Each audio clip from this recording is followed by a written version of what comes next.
First of all, I just want to say we're currently in the middle of a severe thunderstorm, which I actually have a story about later, assuming the power stays on long enough for me to finish recording. So, fingers crossed. This is a super bottle show. This is pretty much the definition of a bottle show. I'm not sure I've ever seen one that hits the mark as much as this one. We have a grand total of 3 sets and 7 actors. Total. Most bottle shows certainly are cheaper, but they still use the main cast and multiple sets and, like, 1 guest star. This episode is one of the cheapest ones they've ever produced, which is funny because if you're paying attention, they already blew most of their budget up front. Remember that? So this episode was basically necessary to balance the books. Okay, I'm with that.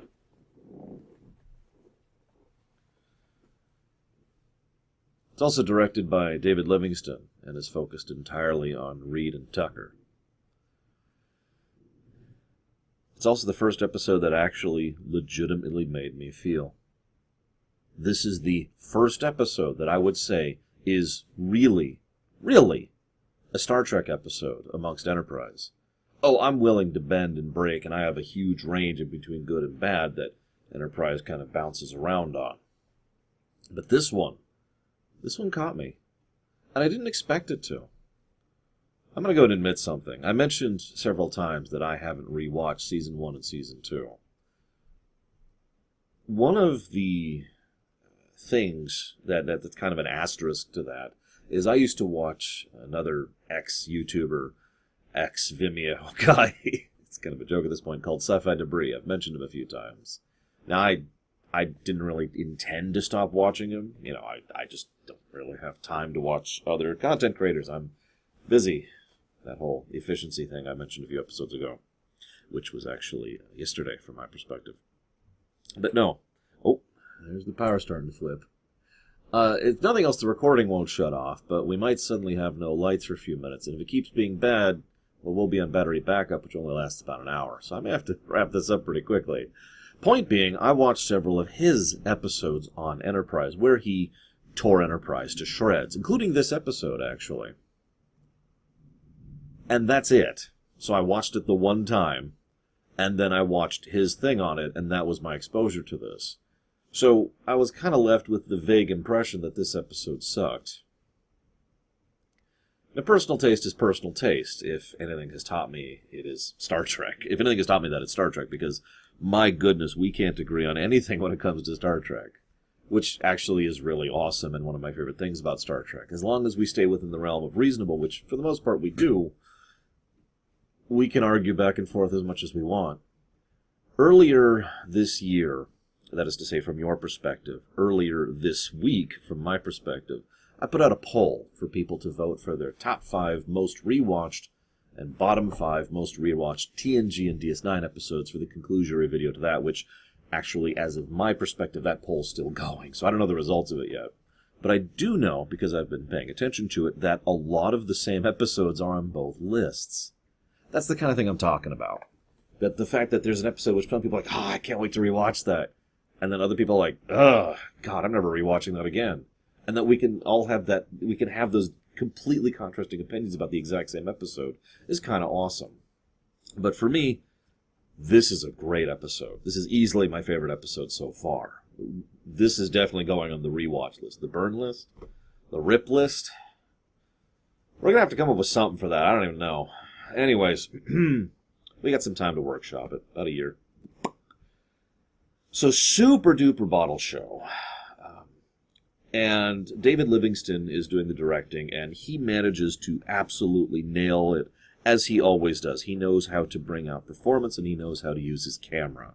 Just a really minor bit, but early on, one of my favorite shots is actually a camera behind a ladder. But the ladder's in the way so that it's mostly just, you can tell there's a ladder there, adding framing to the shot, and then you get a good shot of the length of the pod as a whole. And the 2 actors, Dominic Keating and Mr. Trenier, had to work in an extremely tiny set for this whole episode and really, really do a good job of it. Like, that set is much smaller than it looks, and they use some camera angles to kind of make it look a little less cramped, but damn, that's impressive. Anyways, let's get on to the episode proper. So, the Superman metaphor, there's this bit at the beginning where they're talking about, Malcolm and Tucker are talking about the relative upbringing they had, all those trashy science fiction things, and obviously Tucker's like, oh, now I'll have Superman is loaded with metaphor and subtext, which is funny because he's absolutely right, ignoring the obvious original purpose of Superman, which was about I can't think of the word all of a sudden, being someone who moves from one place to another, not a refugee, like a step adjacent to that. Oh my God, I can't think of what it's called. Damn it. And I don't actually have internet right now because the power knocked out my internet, so I can't look it up. Please don't give me tons of comments giving me the answer. But Superman was originally that word. Please don't put the answer in the comment section below. And, that's awesome. But also, immigrant. There we go. Ha! Now you can't do it. But also, Superman comics really do have a lot of really awesome stuff in them when they're good. I've noticed the variance between good and bad Superman is gargantuan. A little bit of Twilight Zone effect going on there. But either way, then they apparently still have regional identities on Earth, which is kind of awesome, actually.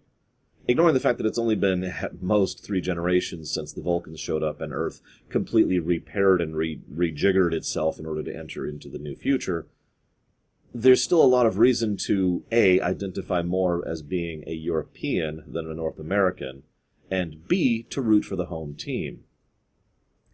I've talked a lot against tribalism, but ultimately most of the ways in which I talk against tribalism are either when I feel it's misapplied, like Star Trek versus Star Wars, or when it goes to an extreme, like hooliganism. There's nothing wrong with rooting for your team.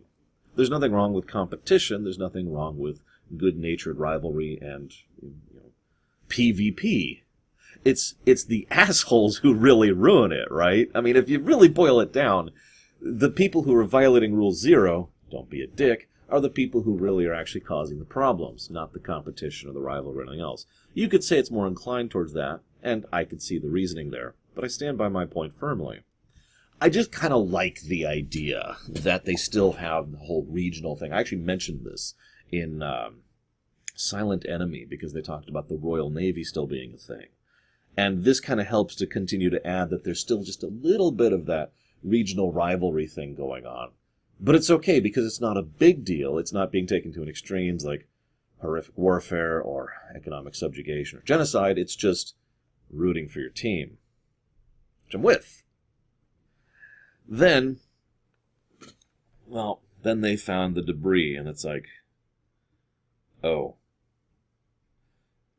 That is a very interesting and effective cold open, because it is then immediately followed by Enterprise being fine. At first I thought that was a mistake, but thinking about it again, I actually really like that narrative construct. It is, once again, a classic example of the Hitchcockian rules of suspense that I have referred to many times. In this case, we know, they don't. I know I mix up whether left and right is. I just do the visual thing. You get the idea. We know what's going on. We know Enterprise is fine. They don't. The funny thing is, this actually applies in reverse, too. Because as the course of the episode goes, we know that the shuttle crew are screwed, that they are in terrible danger. But until pretty late into the episode, the Enterprise crew don't know that. So the rule is maintained. They're just like, yeah, whatever, Just another day in the office. We have plenty of time. Let's take a moment, do some scans, try and figure some stuff out. Just whatever. It's just normal. Because why would they be in a rush? And there's something uniquely horrific about that. I've actually seen some horrifying things, especially in gaming, do that concept where one person's like, oh God, I'm going to die, I need help, please. But they can't contact this person who doesn't know they're in danger.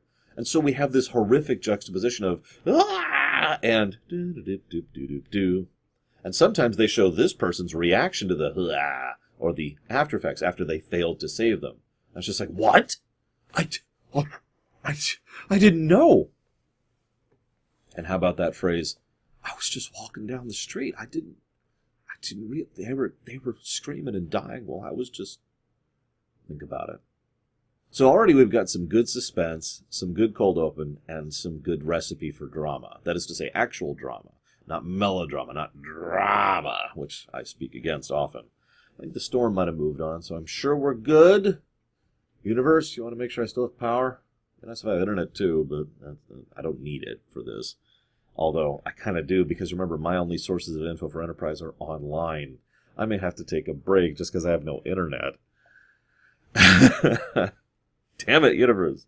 So, they talk about this other race that they're helping out, and that's the source of the debris, and they got hit by a microsingularity, which doesn't exist, of course. I mean, why would Archer possibly believe something that his Vulcan science officer, which he has struggled and worked very hard to make sure is still on his crew as of last episode, why would he ever actually try to give her any leeway and believe her for a millisecond? In fact, to continue talking about this for a moment, much later in the episode, she comes by and mentions that, no, the microsingularities are real, and this is a real problem. His then response is, oh my god, we gotta help save the crew. And she's like, yeah, but I didn't mean to imply that they were less important than the major scientific discovery. And his response is, time's wasting.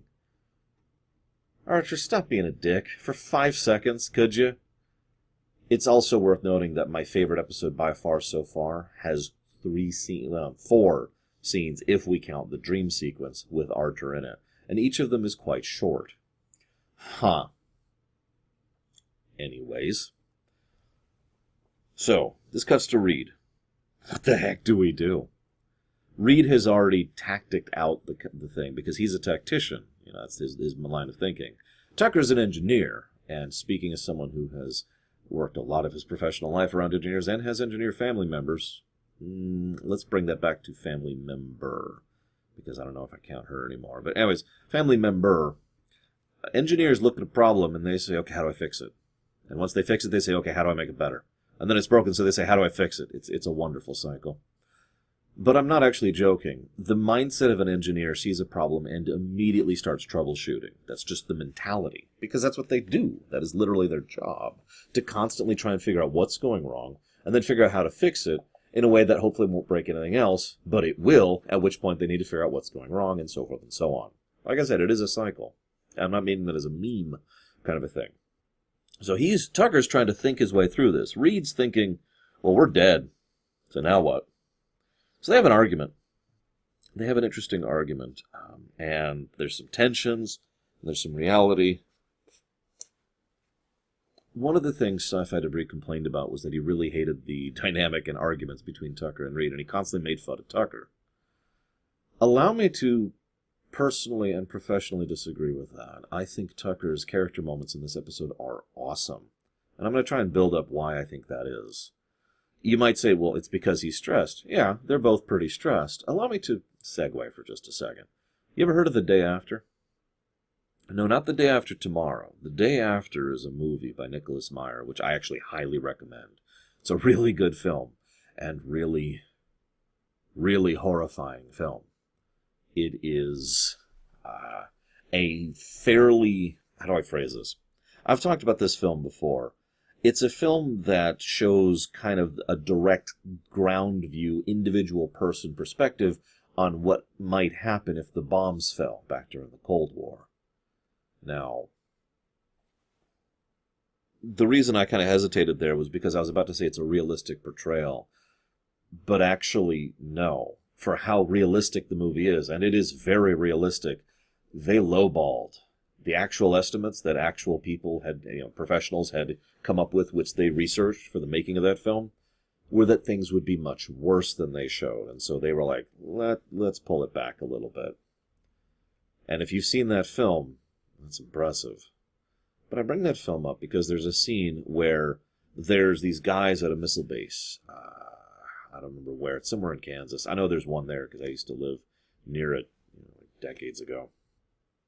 And so there's this missile base there, and they've just shot their missiles. And then they just stand around, and then they freak the hell out in a weirdly understated way. Because, well, there's only 2 possibilities here. They shot first, so the missiles are on the way, in the air right now, and we have no way of knowing. We have no way of knowing if those missiles are coming. When they hit, there will be no warning. So their missiles are either in the air and we just got our missiles off on time, or we just shot first and they will now be retaliating right back at us. It's a unique form of horror because everything is completely normal and perfectly fine and nothing's unusual at all except for the fact that you know with near total certainty that you are doomed. Excuse me. I've used that word before, and I want to stress that I mean that in a literal and very serious manner. That you are actually doomed.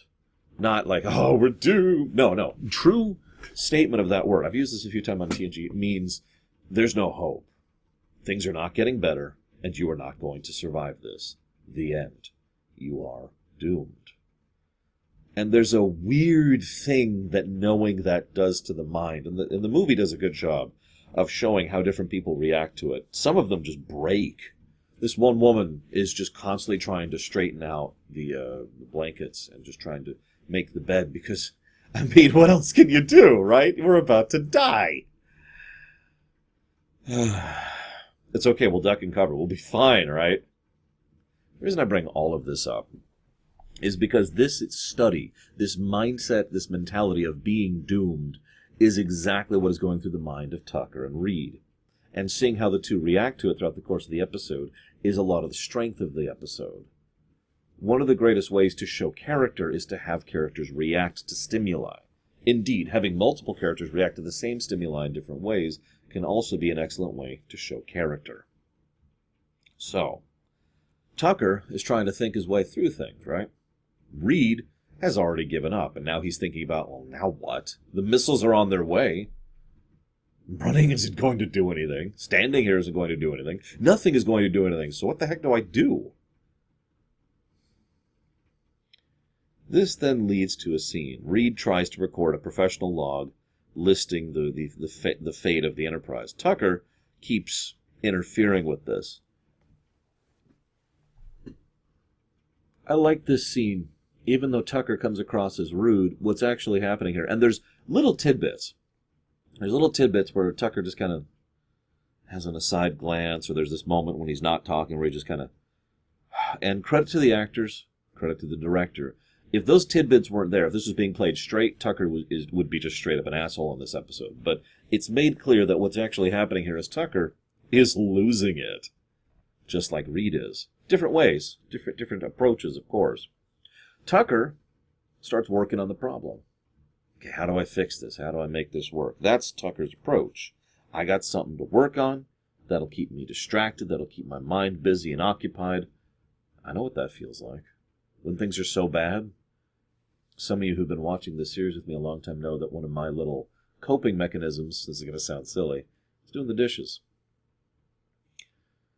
One time when I was going through a horrifically traumatic event, I was visiting my step-parents, and I just got up to start doing the dishes, and my stepdad comes over and is like, what are you doing? And I'm like, doing the dishes.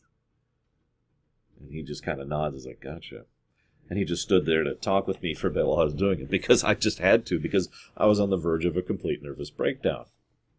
Just like Tucker is. Just like Reed is. Reed is leaving that log. And of course he wants to do that. Naturally, he wants people to understand how awesome the Enterprise crew was. That's relevant. Keep it in mind. So, then they find the bourbon by accident. Interesting little tidbit that was probably meant as a gift for the Chancellor back in just the previous episode. Good little bit of continuity there. And then they decide to have their instant microwave food. Nice little tidbit, just little moments. There's a lot of little moments I don't have much to say about, but they're all very well executed. Just put the food in, pull the food out, and it is basically an instant microwave. It's just like our microwaves, it just takes 3 seconds instead of a minute and a half. Same overall process. And the food does not appear to be all that good, but at the same time, I don't actually agree with that. This is food that's probably designed to be healthy, rather than food that's designed to be cheap. That's the main issue with real-life frozen meals. They're designed to be cheap and frozen. I like to think, maybe this is just me being too idealistic, that Starfleet and Earth have tried to make food that will be as nutritious as possible and last as long as possible, because that way it can be emergency rations, right? Sense make, right? There's probably a reason they have a freaking microwave in the Shuttlepod. Anyways, small character tidbit. There's this bit where Reed takes a bite of the sea bass, and he just has this, oh, no, it's great, oh, kind of a thing. He does it much more understated than I do, but it's clear he doesn't like it. Why do I find that amusing? Back in Silent Enemy, when the stupid B-plot was happening about trying to figure out his favorite food, one of the things that was mentioned is that he doesn't like fish. I keep showing my work on these little tidbits of continuity. I feel like I did this in TNG as well, because I do want to give praise to that setting continuity thing. And I like showing my work. I like actually saying, here, look, so that you know I'm not just making something up, like I used to do on this show.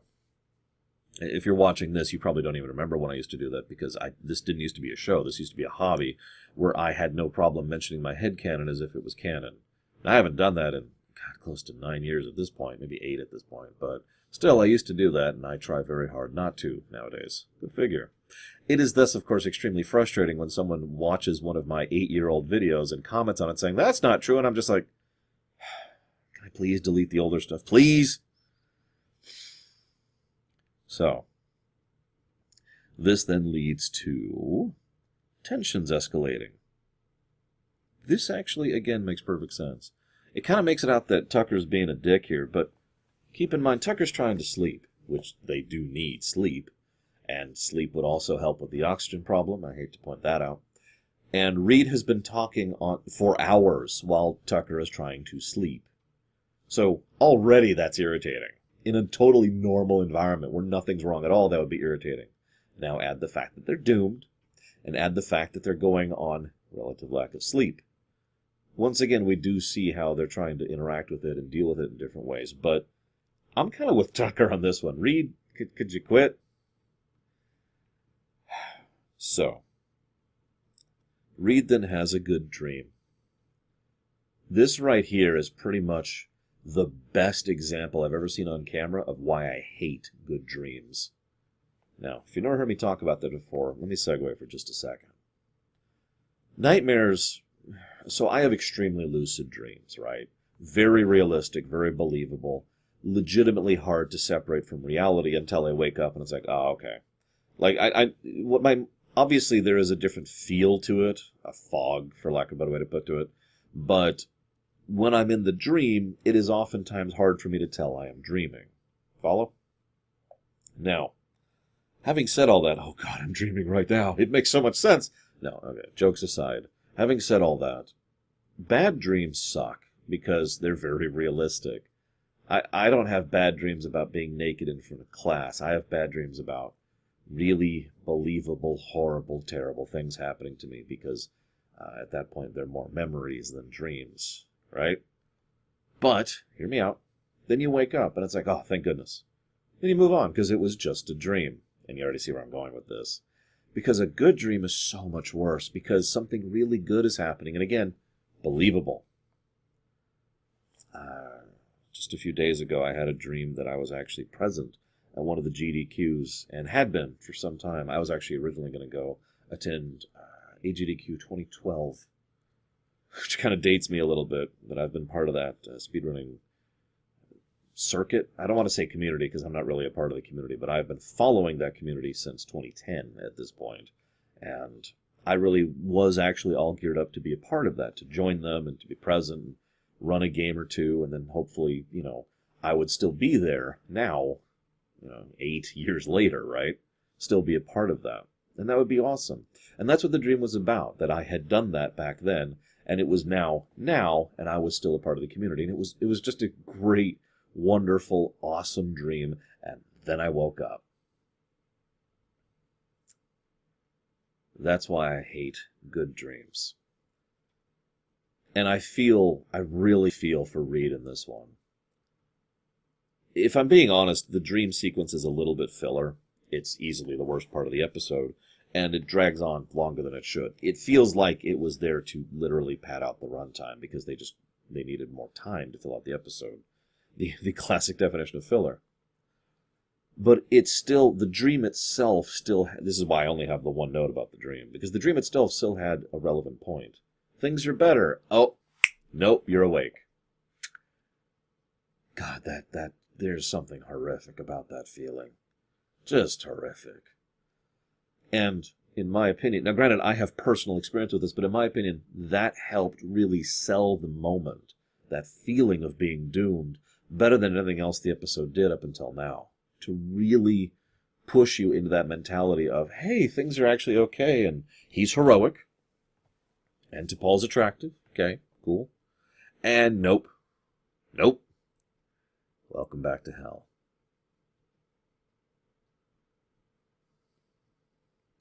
So, then something hits him. This is when things get even worse. My first thought was, debris. Okay, because space is dangerous, and debris is an extremely horrific problem. That's actually why they invented the deflector dish on Star Trek, all the way back in TOS, was because they wanted to make sure that as they're flying through space, one random little 1 centimeter diameter asteroid didn't destroy the entire ship, right? So, at first, that was my thinking. And they go through this whole thing of trying to seal it, which is a good scene, by the way. This scene, by contrast, doesn't feel like it takes too long, because the whole point is they gotta find it, and they start freaking out more and more, and then Tucker gets an idea. Puts a little bit of nitrogen in the room, so now there's a little bit of fog, so they can see where the leak is. Awesome. Great idea, by the way. Then they plug it, use little mashed potatoes to plug it temporarily, and then they can go get the sealant to plug it permanently. All of that's good stuff. Then they find out, well, shoot, this is much worse than we thought. And we just lost a whole lot of air. And why? Microsingularities. It's the first time they've actually been hit by those. And again, that kind of keeps things concurrent with the episode, since Enterprise was hit by it too, and so was the ship Enterprise rescued by the people who breathe boron gas. I'm not going to comment on that other than, really? How do you heat it? Anyways. We're moving on.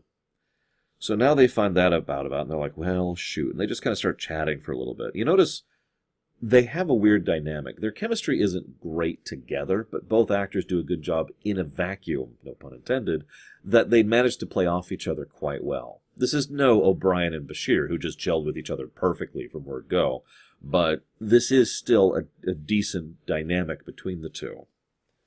Then they bring up Ruby. I just want you to remember that, okay? Just remember Ruby and how Tucker was into her years ago, back in, 602 or whatever. Just do me a favor and remember that, okay? So, then they talk about, okay, we can lower the temperature to -5 centigrade. That would be 23 degrees Fahrenheit for anybody curious. That's, really cold. But it'll extend their lifeline by a decent chunk of hours.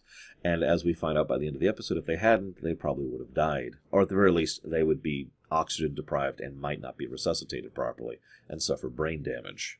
So that was probably a good call. Then Reed goes to shave, and Tucker says the other bit I remember about this episode. You know, from what I remember about my honors biology, stuff keeps growing after you're dead. No.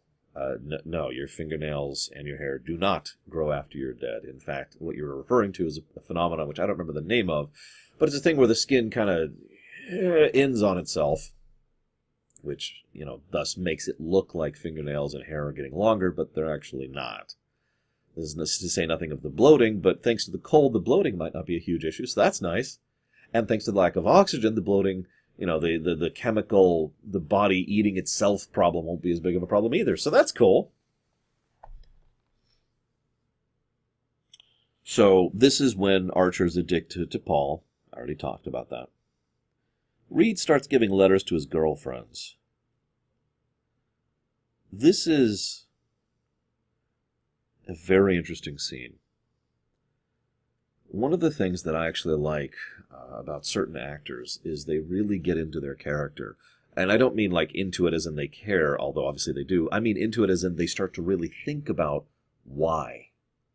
One of the biggest things I push as a director, I know I've only done amateur directing at this point, but it's still true, is I really push the idea of explaining to you what they're actually aware of, which may not be what's on the paper, and what they're actually thinking and feeling in some of their backstory, so you understand why they're saying what they're saying, so that you, the actor, can then put yourself into that headspace and think, okay, this is where I'm at, right? Now, I have absolutely no doubt that someone as talented and amazing as Livingston does the same thing, but I bring this up because Keating has actually done an interview about this in an episode twice. And during one of those, he talks about all the women that he sent letters to and how he just kind of mentally invented what is effectively a headcanon for his character, about how he has trouble getting close to women because there's just a degree of uncertainty about himself and about how he interacts with them. So obviously, while he wants to have some kind of long-term relationship of substance, something real, he basically can't. So he just kind of keeps reciting letters to his girlfriends. And this is also interesting because it's obvious he does care about them and they are on his mind. Even when Tucker's like, oh, come on, can't you just record the same letter? And he's like, no, there's subtle differences. I would never say that it was her smile, it was her eyes. So obviously he remembers them. Obviously there is a fondness there. It's just, it never developed into something real. And in Keating's mind, that was on Reed. If you're paying attention, I tend to put a little bit of faith into actor interpretation of their own characters, even though that can be considered invalid. I've brought this up in two major points over the course of my career of discussing Star Trek. One with Captain Janeway, who Kate Mulgrew had her own impression of the character, and that came across in her acting, and I've talked about that many times. And the other is Ducat with Mark Alemo, who also had his own interpretation, and in fact flat out disagreed with several aspects of where his character was written, and thus that also comes across in his performance, and leads to Ducat being a more interesting character, if I might be so bold. Again, lots of people disagreed with me on my discussions about Ducat, and that was awesome, because we can all look at the same thing and think something different about it. IDIC. Love it. Anyways, so Reed does this whole thing. And if I could share a personal perspective really quick. How many of you are in a similar boat there? I remember every girlfriend I've ever been with. It's not a big list, obviously. And I remember 3 of them fondly. And I have no doubt whatsoever that they never think of me, that they never remember me, that I'm not even so much as a blip on their radar. But I have to admit, if I was in a Shuttlepod and dying and wanting to send out messages to people after I'd sent out messages to, my sister and my nieces and my mom and my dad and my friends and my family, I would want to reach out to, leave a message for those 3 women and be like, hey, I hope things are going well for you. I hope things actually worked out. I'm sorry things turned out badly. There's plenty of things I'd love to say there. I'm curious if any of you have a similar vibe going on for whoever it is you've been with in the past. Because again, it's almost silly, right? They might even remember me. They probably would not remember me. And that's fine. But when we're in these kind of circumstances, our thoughts tend to get a little bit sharper. You know what I mean? When you're in a true... When things are actually bad, your thoughts get a little bit sharper.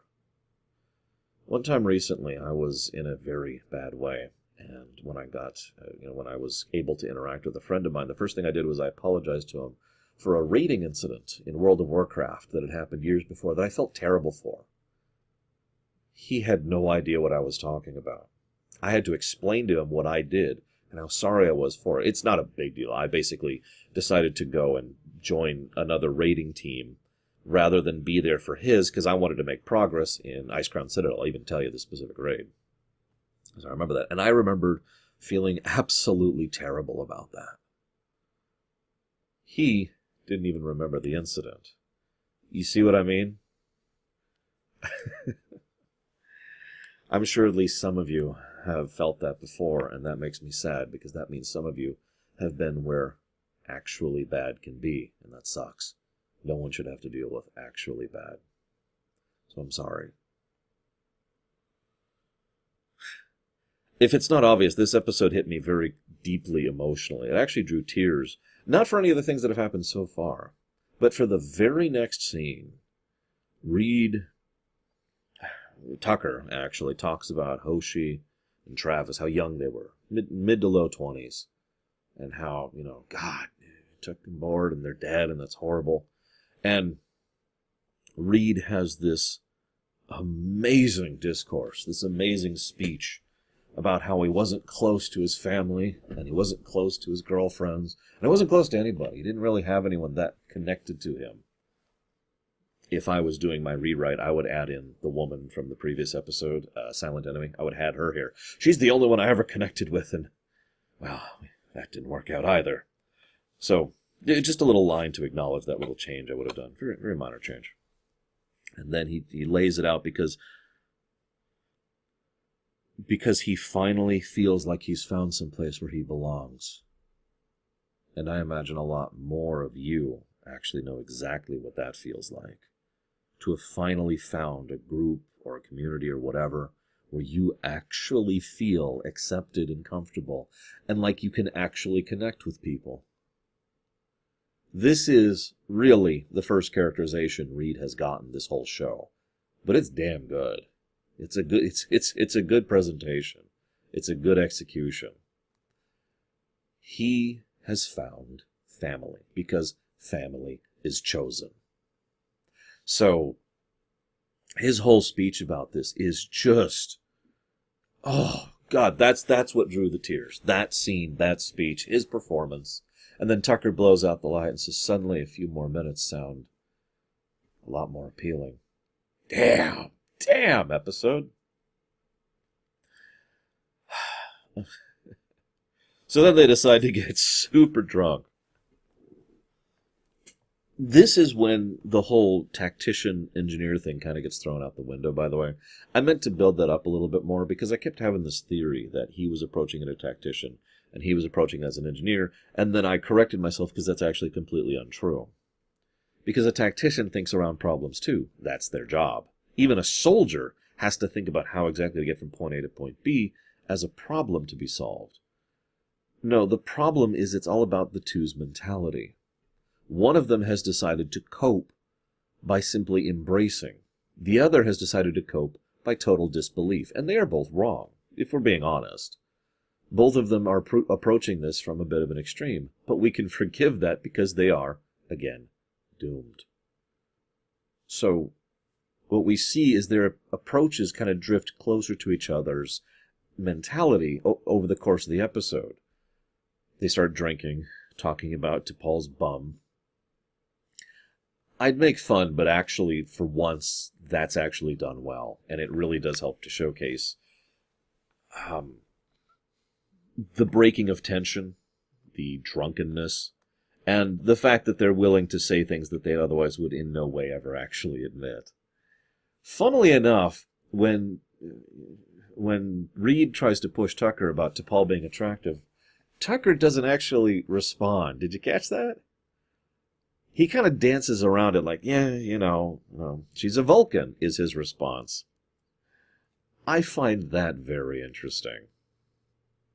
I think they had those seeds planted well early, and I can see why. Again, Trenier and Blaylock actually do have really good chemistry together, so I can totally see that.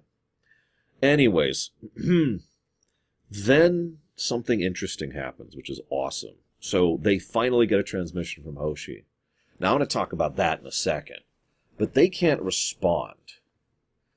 What the episode then does at this point is actually very smart. Now, I just talked about the camera moving around, but sometimes you actually want the camera locked in place because you want a limited field of view. You want to reduce the amount of information the audience has to increase tension or suspense. Now, unlike earlier's example with the Hitchcockian thing, now we don't know and they don't know. Nobody actually knows what's going on. They could have easily and effortlessly decided to pad out the episode with a few shots of Enterprise. Oh my God, we detected an explosion. Quick, head there immediately. And that would have incredibly sapped the drama and suspense of the moment. Instead, the camera stays firmly fixed on Reed and Tucker, and it's all about them and theirs. Having had the big character moment, we then have their reaction to Hoshi's message, which is overwhelming joy. I almost started crying up again, especially from Reed, who is ecstatic because they're not dead, because his family, which he finally found, is still alive. Think about that for a moment. Think about what that would feel like.